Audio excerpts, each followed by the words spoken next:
qu'on est né. C'est vrai? Depuis que je suis né, j'ai pris la place à mon papa. Ah, ok. Mon papa était dans ce domaine, hein.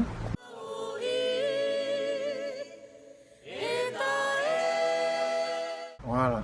Enfin, avant de rentrer à la maison, il dit de l'école. Quand je viens de l'école, il me dit on va te changer, on va aller au charbon. Voilà.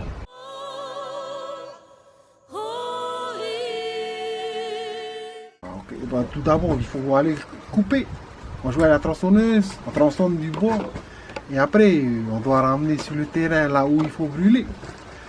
On va monter, il y a un montage à faire sur ces bois, couvrir de tôle, fermer de terre. Après, c'est tout, hein. C'est pas compliqué, très compliqué.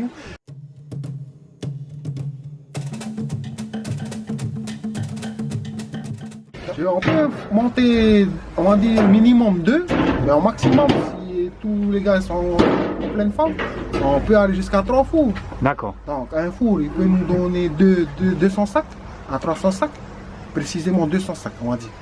On peut faire deux fours, on a quoi, 400 sacs par semaine. Toutes les stations-service de Tahiti, station Total, Mobile, Shell, et quelques magasins aussi, hein. Voilà. Dit qu'on arrive à vivre, hein. Il ne faut pas faire.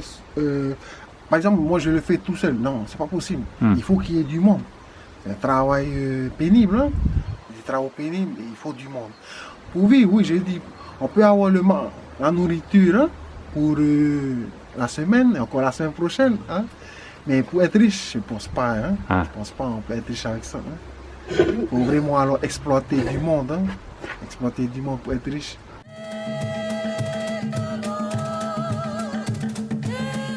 Oui, il a vécu ça. On fait aussi il grimpait, puis aussi les cocos.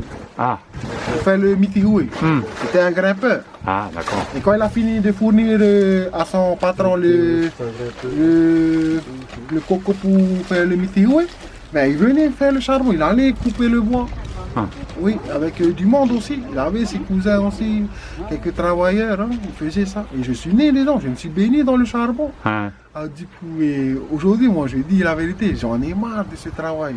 Je veux un travail où, hein, comment dire, gagner au loto, hein. Mais c'est jamais possible, c'est pas possible. On continue alors à souffrir, hein, dans ce travail pénible. Hein. D'accord. Voilà. Mais avec l'aide, il y a des amis, hein. Il faut, voilà.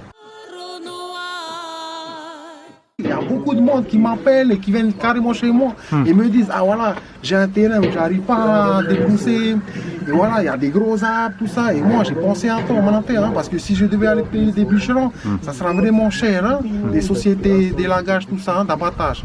Et moi, j'ai compté sur les charbonniers pour nettoyer mes terrains. D'accord. Et ces personnes, il y en a plein comme ça, qui viennent à la maison, qui m'appellent. Voilà, j'ai eu ton numéro avec un certain maire.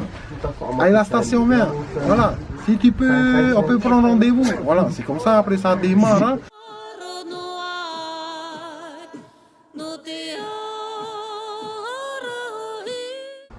En fait, tous les bois durs, que ce soit le eito, les pistachiers, oui, c'est excellent. Pour les roulotiers, ils demandent ça, ça dure longtemps, voilà. Et moi, je lui dis, je me leurre pas, hein, je me voile pas la face, les eito, tout ça, il y en a plus. Mon papa et moi, ils ont déjà abattu ces bons bois-là. Aujourd'hui, ce qu'il y a, c'est des arbres envahissants.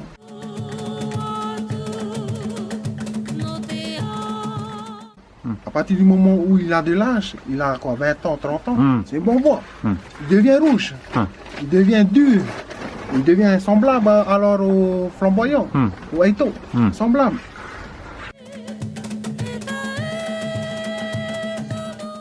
Ouais, je suis fou. Ah bon? Voilà. Moi, je vais aller à la roulotte. À la roulotte, je vais seulement acheter. Ah bon? À la roulotte que j'ai vendu le charbon, hein, je vais commander mon main. Voilà, c'est ça.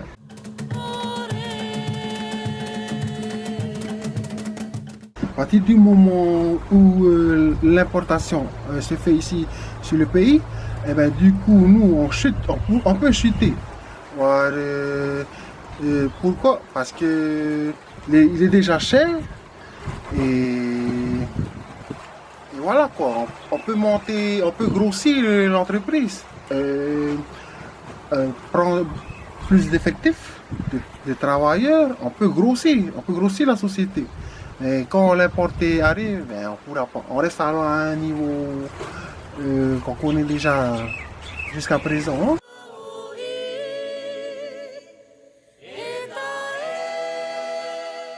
Ben, qui limite, parce que le gouvernement a le plein pouvoir d'arrêter les commandes importées, les importations.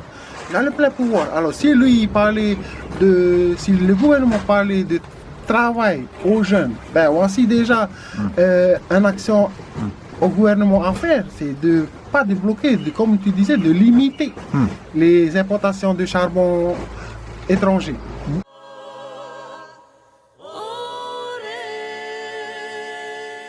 Oui, les mois les plus bons d'avoir à dire, c'est le mois de décembre, le mois de juillet. Le juillet, il y a les fêtes foraines. Voilà, il y a les baraques aussi où il y a des spécialités, hein, des restaurations très bons à découvrir. Et les mâts, ils sont très bons. Alors, les commandes, ça élève. Les commandes de charbon s'élèvent. Hein. Je travaille avec tous les forains de Tahiti. À partir du mois de juillet, ben, ils commandent. Hein. Et quand ils commandent, ben, voilà, ça monte les commandes. Ouais. Et en décembre aussi, un magasin qui achète 100 sacs, ben, au mois de décembre, ben, il faut être préparé à fournir 300 sacs. Il faut être préparé. Ouais. Ils vont préparer. À partir du mois de février jusqu'en mai, alors non, ça chute. Les commandes n'est pas si fort hein, par rapport à, comme je disais, à juillet et décembre.